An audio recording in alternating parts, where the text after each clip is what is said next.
તમને હંધાઈને ખબર છે કે હું તો શું દેહમાંથી સુરત આવેલો ગામડિયો અને સુરતમાં કાંઈક નવું ભાળું એટલે તમને બતાવું છું. આજ હું ભાળ્યો છું તો કે વરાસા રોડે નીકળ્યો એટલે ટ્રેનનો ડબ્બો ભાળી ગયો અને એ ટ્રેનના ડબ્બામાં ગરમા ગરમ ઢોસા પાઉંભાજી ને ચાઇનીઝ પીરસવામાં આવે છે.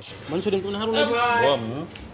ટ્રેનમાં ક્યાં ઉપડ્યા? અરે હું ને સુભાષભાઈ આમ જાતા હતા હરિદ્વારની યાત્રામાં તે ગરમા ગરમ ઢોસા આવી ગયા જામી ગયું કા કેમ લાગ્યું અરે તમને બહુ ટ્રેન? મજા આવી ગઈ યાર ભાઈ. એના- એમાં સ્વાદમાં તો બેસ્ટમાં બેસ્ટ સ્વાદ આનો હો ભાઈ. અને આનંદ કેવો આવે છે તમને ટ્રેનમાં? એકદમ મજા જ મજા હો ભાઈ. અમે ટ્રેનમાં બેઠા બેઠા જવાનું હે.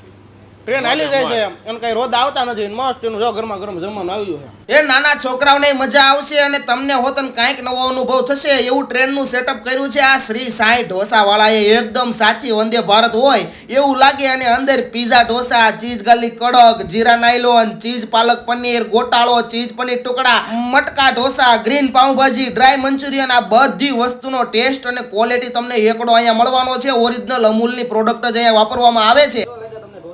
બહુ જ મસ્ત છે અને ટ્રેનમાં બેસીને જ ખાતા હોય એવા જ લાગે છે ને અમે મૈસૂર ઢોસા, પેપર મસાલા ઢોસા અને પાલક પનીરના પણ ટેસ્ટ કર્યા. બહુ જ મસ્ત ટેસ્ટ છે. તમે આવો ને આ બધી વેરાયટી ટ્રાય કરો. મસ્ત બધી વેરાયટી છે અને બધું જ તે ક્વોલિટીમાં પણ સારું છે. તો તમારે પણ આ ટ્રેનના ડબ્બામાં જમવા આવવું હોય ને તો આપણે સ્કાય વ્યૂ છે ને એની એક્ઝેક્ટ સામે ડ્રીમલેન્ડ ફાર્મની બાજુમાં જ શ્રી સાંઈ ઢોસાએ પહોંચી જાજો મારા ભાઈ.